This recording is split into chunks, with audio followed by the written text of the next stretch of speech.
Isaías capítulo 30, verso 15. Diz assim a palavra do Senhor: Pois assim diz o Senhor Deus, o Santo de Israel: voltando e descansando sereis salvos, no sossego e na confiança estará a vossa força, mas não quisestes. Meus irmãos, esse versículo está num contexto histórico muito interessante. O profeta Isaías, ele foi levantado pelo Senhor para profetizar o reino do sul. Na época, o povo de Israel vivia durante a monarquia dividida. Existia o reino do norte, com 10 tribos, e o reino do sul, com a tribo de Judá e um pedacinho da tribo de Benjamim. E então o profeta Isaías é levantado pelo Senhor para falar, para ser a boca de Deus para o povo do sul. E eles viviam uma expectativa muito ruim. Em 721 a.C., o Império Assírio, um império em expansão, que tinha como objetivo, que tinha como proposta conquistar todo o mundo, havia invadido o Reino do Norte e dominou o Reino do Norte. Isso em 721. E de uma forma muito cruel. Não conseguiram adentrar o Reino do Norte, Samaria, de imediato. Então se acamparam em volta de toda Samaria e durante 3 anos permaneceram em volta de Samaria. Então, o Império Assírio estava crescendo, ganhando espaço, conquistando na força os territórios, e o povo de Judá, um povo pequeno, um remanescente fiel ao Senhor, adorando ao Senhor no templo, o templo fica em Jerusalém, estava ali vivendo uma expectativa nada agradável. Um império grande, um império sanguinário, estava se avizinhando, estava chegando para dominar também o povo de Judá. E o que o povo faz? De uma forma desesperada, eles procuram tomar uma iniciativa. E eles vão buscar a ajuda de quem? Do Egito. Buscam lá a ajuda do Egito, fazem um tratado comercial, um tratado militar com o povo do Egito, buscando assim forças para se manter rígido num caso de invasão dos assírios. Pois bem, irmãos, é nesse contexto que o profeta Isaías é levantado pelo Senhor e diz, em resumo, para o povo de Deus sossegar, se acalmar. Pergunto a você, numa situação dessa, você se acalmaria? Você tem um povo sanguinário, mau, bufando do lado de fora, doido para entrar, você se acalmaria?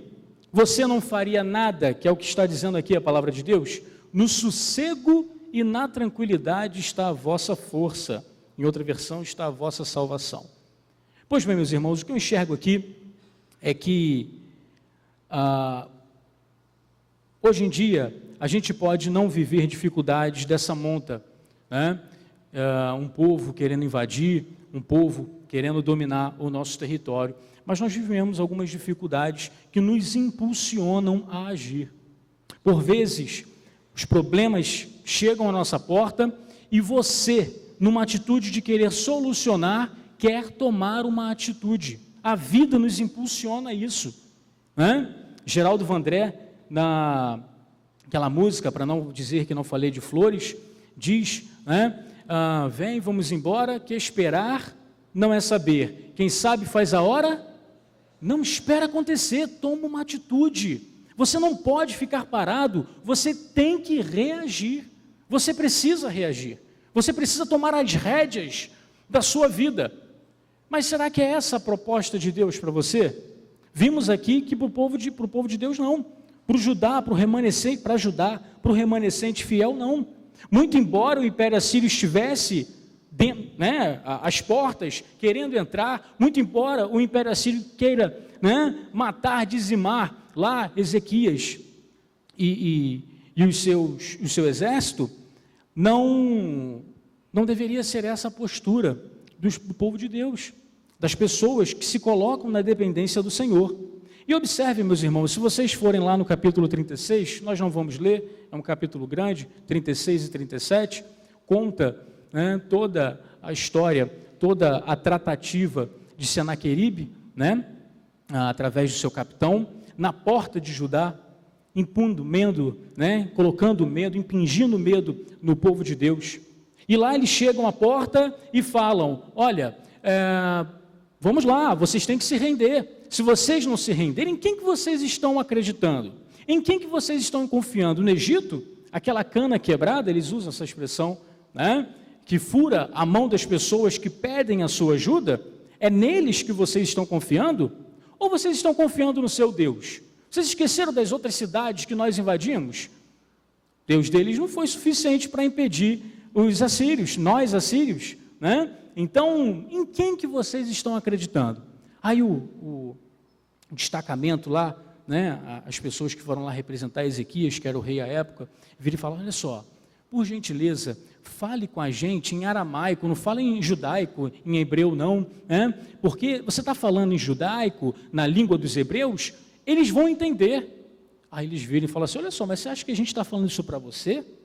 A gente está falando isso para o povo. Quem vai comer as próprias fezes, isso está na Bíblia, tá, irmãos? Quem vai comer as próprias fezes, quem vai beber a própria urina, são eles. É para eles que nós estamos falando.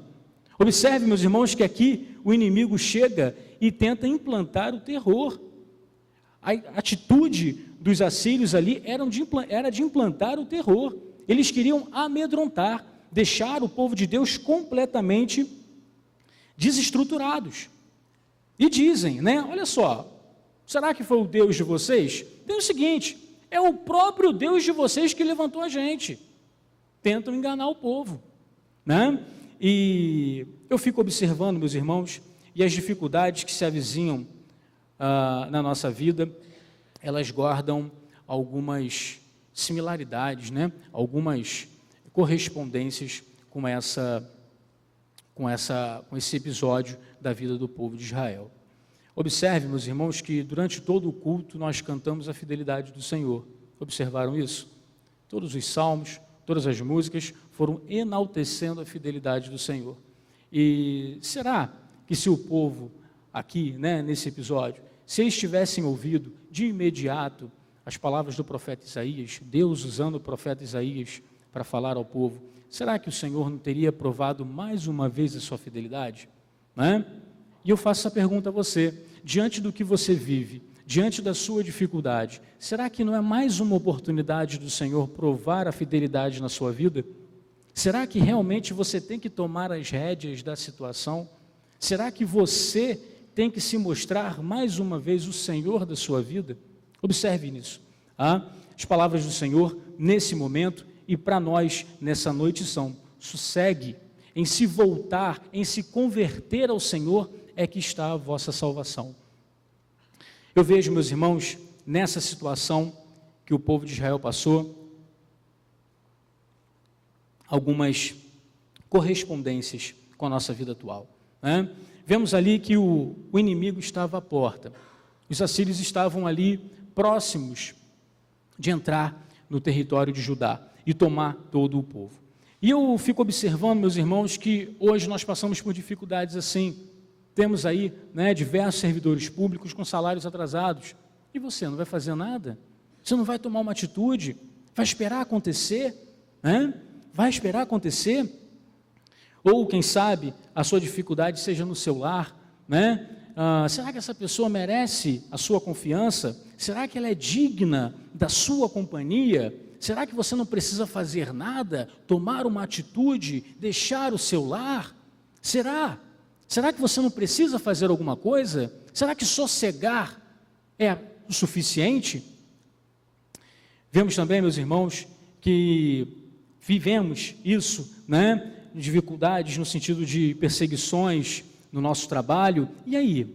E você não vai fazer nada? Você não vai tomar uma atitude? Será que vai ser suficiente você sossegar, entregar o seu caminho ao Senhor e apenas isso? Isso será suficiente? Será? As dificuldades, meus irmãos, os inimigos à porta, eles nos conclamam a fazer isso. Agora, eu gostaria que você observasse o seguinte: pode ser que o inimigo esteja à porta, mas com você, ao seu lado, está o seu Deus. Os inimigos, as dificuldades, elas podem se avizinhar, elas podem estar do lado de fora, mas dentro está o seu Deus, aquele que te salva, aquele que te cura, aquele que dá, que libera perdão no seu coração. Será que realmente você precisa tomar uma atitude? Será que você tem que fazer alguma coisa?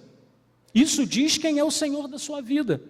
Quem é o Senhor? Eu, meu ego, ou o Senhor Jesus, aquele que supre todas as minhas necessidades? Observe, a palavra do Senhor é sossegue, fique tranquilo, descanse.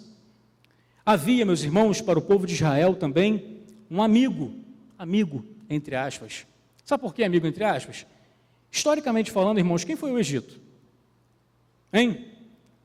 Quem foi o Egito? O primeiro escravizador do povo de Deus, não é isso? O povo de Deus não viveu 430 anos cativo lá no Egito? Observe, vem, as dificuldades se avizinham, aí o povo de Deus vai pedir ajuda a quem? Aquele que outrora era o seu inimigo. E de vez em quando você faz isso também. As dificuldades chegam na sua porta e você quer voltar.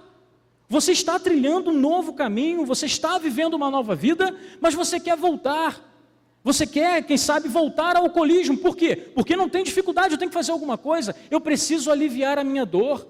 Aí eu vou ao alcoolismo, eu vou às drogas, eu vou à prostituição, quem sabe. Mas será que essa é a saída?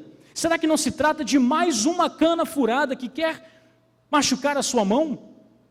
Observe, você precisa enxergar isso, ter discernimento.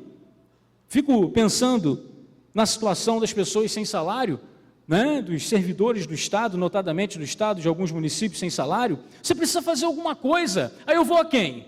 Quem é o Egito do século 21? Eu vou a um agiota. Vou pedir empréstimo ao agiota, né? Meu nome está negativado. Vai quebrar, essa cana quebrada vai furar a sua mão. Pelo amor de Deus, não faça isso. Confie no seu Deus. As circunstâncias dizem que não, né? Mas elas não definem o seu Deus. Nós cantamos isso agora. Circunstâncias não alteram as palavras do Senhor. Tudo contribui para o meu bem. Observe, quando o profeta Isaías disse isso, né, aqui no capítulo 30, os assírios ainda não estavam lá não. O povo de Judá vivia a expectativa de ser invadido pelos assírios, mas somente 8 anos depois foram que os assírios chegaram à porta de Israel. Eles tentaram, né? Olha, vai vir uma dificuldade e nós estamos sofrendo de véspera. Não. Aquele que crê no Senhor, aquele que confia no Deus de Abraão, de Isaac e de Jacó, precisa confiar, sossegar e se tranquilizar no Senhor. Esses amigos, eles, de início, né, eles propõem uma ajuda, mas no final é complicado. Eu fico imaginando a situação de uma pessoa, né, diante ali de uma frustração, seja no lar, seja na amizade, aí ele vai buscar a ajuda de uma outra pessoa. Fulana lá no meu trabalho, né, ela é tão fiel, vai furar a tua mão. Você vai furar a mão. É uma cana quebrada. Não há a menor possibilidade de haver ajuda através do Senhor naquela situação. Confie em Deus. Descanse. Descanse. Não faça nada. Deus cuida de nós. O Todo-Poderoso é seu amigo. Você crê nisso? Amém? O Senhor Jesus disse lá, né? Não vos chamo servo, lá no capítulo 15 de João. Não vos chamo servo, mas te chamo de quê? De amigo. A minha relação com você agora não é mais uma relação legal. É uma relação amorosa. É isso que Jesus está dizendo lá no capítulo 15 de João, né? Olha só, não é mais de cumprimento de lei, não. Agora é o amor. O que nos une é o amor. Agora você é meu amigo. Agora você é meu amigo. Nós temos um amigo a quem buscar ajuda, irmãos. Nós não precisamos nos voltar ao Egito. Não precisamos nos voltar ao Egito. Observe, meus irmãos, que os assírios se diziam a serviço de Deus. Depois, se você tiver curiosidade, vai lá no capítulo 36 de Isaías, verso 10, e confira isso. Eles diziam, olha só, quem que você acha que nos levantou? Quem você acha que está entregando na nossa mão todo o mundo? É Deus. E eu fico imaginando, meus irmãos, que muitas das vezes, por nós não termos um relacionamento tão próximo do Senhor, às vezes aquilo que é o Egito na nossa vida, a cana quebrada que vai furar a nossa mão, parece estar travestido como vontade de Deus. Já experimentaram isso? Parece que é a vontade de Deus. Neemias, quando foi levantado pelo Senhor para reconstruir os muros de Israel, teve a oposição de 2 samaritanos, Tobias e Sanbalate. E eles queriam atrapalhar mesmo, não queriam que o povo avançasse. E chegaram para ele e falaram assim: olha só, ô Neemias, vamos lá no templo, lá no Santo dos Santos, porque estão querendo vir aí, estão querendo te matar. Então a gente se esconde lá no Santo dos Santos. Aí Neemias falou: peraí, só quem podia entrar no Santo dos Santos, irmãos? Sumo sacerdote. Eu não sou sumo. Olha que notícia estranha. Olha que informação que não está batendo. Por quê? Porque ele era afinado com o Senhor. Ele viu que aquilo ali não era a vontade de Deus. Parecia ser a vontade de Deus, não parecia? O povo vai encontrar salvação aonde? Dentro do templo. Mas não era. Não era a vontade do Senhor. Você precisa, meu irmão, estar afinado com o Senhor. Você precisa ter um relacionamento íntimo. Me chama muita atenção quando o profeta Oséias diz lá no capítulo 4, verso 6, né? O meu povo perece porque lhe falta conhecimento. Muitas das vezes a gente acha que esse conhecimento é o conhecimento intelectual, conhecer a Bíblia, ler a Bíblia. Se aplica a isso também, mas muito mais ao conhecimento relacional. Já observaram lá em Gênesis, quando Moisés vem relatando a história dos patriarcas e conheceu Abraão a Sara? O que ele está querendo dizer com isso? Eles tiveram um relacionamento, não é isso? Um relacionamento íntimo, relacionamento sexual. Pois bem, esse conhecimento, essa palavra utilizada por Oséias, é essa mesma palavra utilizada lá por Moisés em Gênesis. É esse conhecimento, é esse relacionamento estreito.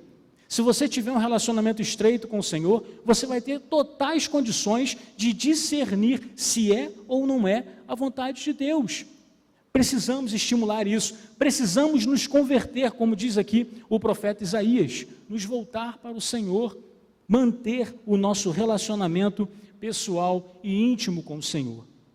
Pois bem, meus irmãos, por fim, o povo de Judá, ele foi conclamado aqui pelo profeta Isaías a confiar no Senhor. Mas confiar pautado em quê? Que provas reais? A nossa racionalidade nos empurra a isso. Vocês concordam? Nós queremos ver. Tomé fez isso, né? Olha, eu quero ver. Se eu não ver a cicatriz na mão dele, eu não vou acreditar que foi aquele Jesus lá da cruz, não. A nossa racionalidade nos empurra a isso. E eu gostaria que você acompanhasse e visse as diversas formas que Deus deu prova da sua fidelidade ao seu povo.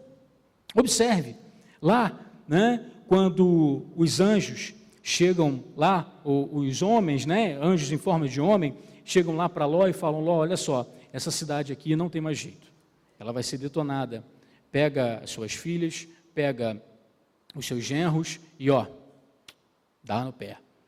Aí os habitantes de Sodoma fizeram o quê?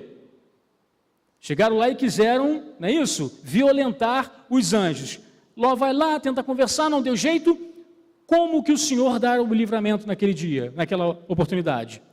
Lançou cegueira, foi extraordinário, meus irmãos, foi sobrenatural. Lançou cegueira sobre os sodomitas, e com isso protegeu lá os anjos e protegeu Ló e a sua família. Durante o êxodo, o povo clama, Deus liberta e usa. Como que Deus faz para tirar o povo do Egito? 10 juízos, 10 pragas, correto? De forma milagrosa, Deus usa a natureza, o universo, em prol do seu povo. Isso não é prova suficiente de fidelidade? O povo de Israel, nessa oportunidade aqui, temendo a invasão assíria, não deveria confiar? Não deveria sossegar? Pois bem, a história de Deus com o seu povo não para aí. Lá em Josué, capítulo 6, verso 20, vemos lá, que os hebreus, eles derrubaram o muro de Jericó. Com o que, irmãos? Com ariete. Sabe o que é ariete? É aquele carro, que fica batendo assim, Foi com ariete que eles fizeram isso? Foi com uma sexta-feira? Não foi com grito, foi também de forma sobrenatural. Quando Deus quer agir em prol do seu povo, Ele usa todo o universo, meus irmãos. É de forma sobrenatural. E o povo de Israel precisava crer nisso. Naquele momento, as circunstâncias diziam que não, mas a fé precisava dizer que sim. Eles precisavam acreditar. A bem da verdade, meus irmãos, que o mesmo acontece conosco. Mesmo que você esteja diante de uma situação que para você parece intransponível, para você parece ser o fim, Deus tem a solução. E pode ser de uma forma sobrenatural. Pode ser lançando cegueira, pode ser gritando e muro caindo, porque o nosso Deus continua sendo o mesmo hoje. Ele é o mesmo ontem, hoje e será eternamente. Ele trará a solução. Meus irmãos, o nosso Deus, ele se revela no decorrer da história, atendendo sempre a necessidade do seu povo. E com isso, recebeu diversos nomes. Observe, lá em Gênesis, quando Deus chama Abraão para um pacto de fé, né, e quer testar essa fé de Abraão, ele vira e fala assim: Abraão, me oferece o seu filho Isaque. Né? Os irmãos conhecem muito bem a história. Abraão chega lá e naquele momento aparece um cordeiro, e Abraão chama a Deus de um nome específico. Esse é Jeová Jirê. Por quê? É o Deus provedor. Deus atendeu a necessidade de Abraão naquele momento e não foi necessário imolar o seu filho. Em Êxodo, vemos lá um episódio, né, em que o povo de Israel precisava lutar contra os amalequitas e, enquanto a mão de Moisés estava estendida, o povo vencia. Quando a mão dele descia, o povo perdia, não é isso? Depois disso, os irmãos sabem, o povo triunfou. Moisés vai e chama Jeová Nissi. Por quê? O Senhor é a minha bandeira. Observem, a qualificação do Senhor, ela vai alterando na medida em que Deus vai revelando o seu poder na nossa vida. Lá em Juízes 6:24, Gideão chama Jeová de Jeová Shalom, Senhor de paz. Por quê? Porque mesmo tendo visto o anjo do Senhor, ele não veio, não morreu, né? Então, Deus, meus irmãos, ele vai se revelando e vai mostrando quem ele é. O mesmo ele faz conosco. O mesmo ele faz conosco. Diante da sua dificuldade, você pode pensar: não, mas a minha dificuldade é muito pequena, a minha dificuldade é muito irrisória, né? Deus não vai querer atender, Deus não vai querer se meter na minha história. Muito pelo contrário. Se Ele é um Deus relacional, se Ele é um Deus que recebeu diversas qualificações durante a história, Ele quer também receber um nome dado por você, né? Quem sabe o Deus que paga a minha conta, o Deus que soluciona, né? Toca no coração lá do pezão para liberar o salário. Pois bem, meus irmãos, esse é o nosso Deus, um Deus que soluciona problemas de forma milagrosa. Ou pode ser que você nem dê um nome para Deus, né? Lá o cego que foi curado por Jesus, chegam os fariseus para ele e falam: vem cá, quem foi que curou você? Qual o nome dele? Olha só, o nome dele eu não sei, mas o que ele é? Ele é profeta? Também não sei, cara, só sei de uma coisa: agora há pouco eu era cego e agora eu estou enxergando. É a única coisa que eu sei, né? Pode ser que você nem saiba qualificar a Deus, mas Ele está pronto a te servir, a atender a sua necessidade. Deus, meus irmãos, Ele escreve a história demonstrando o seu poder na vida dos seus filhos. E isso é maravilhoso, porque antes dele demonstrar o poder, vem a dificuldade. Vem a dificuldade e Ele nos escolhe, Ele nos pontua para demonstrar o poder dEle. Tudo isso para a glória e honra dEle. Ele nos usa para isso. Se você se colocar à disposição, confiar, se converter, né, se voltar a Ele, você vai poder escrever uma história de vitória, porque Deus nos usa dessa forma. Uma outra razão, meus irmãos, pela qual o povo deveria crer que a salvação viria do Senhor, deveriam crer na promessa dada por Deus através do profeta Isaías, era porque Deus estava com ele. O Senhor, meus irmãos, Ele compra a nossa briga. Mexeu com a gente, mexeu com Ele. Não sei se você sabe disso, né? Lá no capítulo 37, verso 23, o profeta Isaías chega para Ezequias, Ezequias recebe, né, uma carta lá do capitão de Senaqueribe, dizendo: olha só, se rende porque eu vou invadir. E Ezequias não tinha mais o que fazer, resolveu crer na promessa do Senhor, pegou lá a carta e fez uma oração. E o profeta Isaías chega lá para ele e fala, olha só, Deus ouviu a sua oração, né? E no meio da fala ele diz, a quem afrontaste, né? Isso respondendo para a Síria, a quem afrontaste, de quem blasfemaste, e contra quem alçaste a voz e arrogantemente erguestes os olhos? Contra o Santo de Israel. Observe, meus irmãos, a investida foi contra o povo de Judá, mas Deus teve aquela ofensa como se para ele fosse. Isso porque existe uma exata correspondência entre nós e o nosso Deus. Aquilo que vem contra nós é, na verdade, contra o nosso Deus. Se isso era realidade nessa época, meus irmãos, muito mais é hoje, que nós temos conosco o Emanuel, não é isso? Temos a presença constante de Jesus, eis que estou convosco todos os dias, até a consumação dos séculos. O Senhor está conosco, Ele caminha conosco, Ele vê a nossa dificuldade e Ele quer nos providenciar a salvação. Um texto que me chama muito a atenção, meus irmãos, é lá em Atos, capítulo 9, verso 5. Capítulo 9 de Atos registra lá o momento em que o apóstolo Paulo encontrou lá com Jesus, né, no caminho de Damasco, e Jesus vira para ele e fala, né, eu sou Jesus a quem tu persegues. Mas Paulo perseguia Jesus? Ou perseguia a igreja de Jesus? Hein? Era a igreja. Mas Jesus chega para ele e fala, olha só, Paulo, eu sou Jesus a quem tu persegues. Meus irmãos, sabe o que isso significa para mim? Mexeu comigo, mexeu com Jesus. A investida contra a igreja de Jesus é uma investida contra o próprio Deus. Nós temos isso como garantia. Nós vamos ser, né, vamos vencer, porque Deus está conosco. Ele é o nosso refúgio, a nossa fortaleza.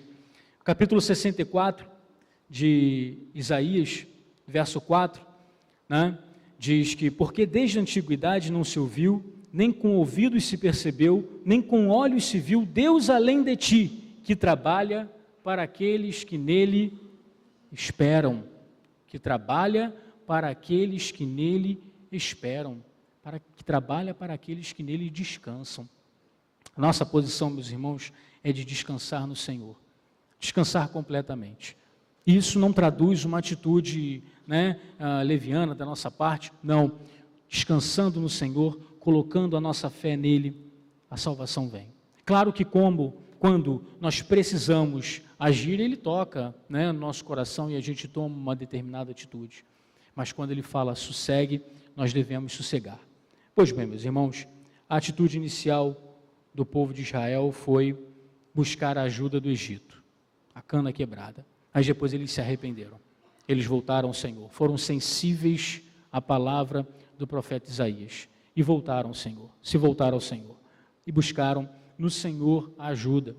O rei Ezequias, como eu disse agora há pouco, orou ao Senhor, colocou diante do Senhor toda a dificuldade do povo, se abriu, foi honesto, foi sincero, fez uma oração sincera e falou, Senhor, nós estamos com medo, esse pessoal aí é bem capaz de eles entrarem aqui sim, né? Então, esteja, Senhor, cuidando do teu povo, salvando o teu povo, cumpra, Senhor Deus, a promessa que o Senhor fez ao profeta Isaías. Pois bem, o rei Ezequias vai, se dirige ao templo, faz a oração, consulta o profeta Isaías, uma outra atitude que você deveria fazer, né? Antigamente, nessa época, se consultava o Senhor através dos profetas, e hoje se consulta o Senhor como, irmãos? Hein? Através da Bíblia, através da oração, né? Então ele tomou a atitude certa, foi ao templo, buscou no profeta Isaías, e o profeta Isaías disse, né? Lá em 2 Reis 19, 6 e 7 diz, dizei isto ao vosso Senhor, assim diz o Senhor, não temas por causa das palavras que ouviste, com as quais os servos do rei da Síria blasfemaram de mim, eis que meterei nele um espírito, e ele, ao ouvir certo rumor, voltará para a sua terra, e nela eu o farei cair morto à espada. Pois bem, meus irmãos, o povo de Deus confiou, e o que Deus fez? Né? O anjo do Senhor, diz a Bíblia, capítulo 37 de Isaías, o anjo do Senhor chegou lá e matou 185 mil assírios. Senaqueribe, assustado, voltou lá, para Nínive, a capital da Síria, e dentro do templo lá do seu Deus, Nimrod, ele foi morto pelos 2 filhos dele. Observem, a providência veio. Deus cumpriu mais uma vez a sua palavra. E por que você acha que vai ser diferente na sua vida? Não será diferente na sua vida. Por certo, Deus quer cumprir todas as promessas que Ele nos faz. Isso daqui, meus irmãos, aconteceu com o povo de Israel. E hoje nós temos essa oportunidade de sossegar, de descansar no Senhor, lançar sobre Ele aquilo que nos pesa, aquilo que nos aflige, e com certeza, de uma forma ou de outra, milagrosamente ou não, aí é assunto de Deus, a salvação virá. A fórmula aqui de Isaías 30:15 foi seguida pelo povo de Deus, e eles experimentaram a vitória, como eu disse para vocês. E você? O que você vai fazer? Vai continuar dando murro em ponta de faca? Vai continuar achando que é o Senhor da sua própria vida? Vai continuar achando que é autossuficiente para solucionar os seus problemas? Se eu fosse você, eu confiaria em Deus.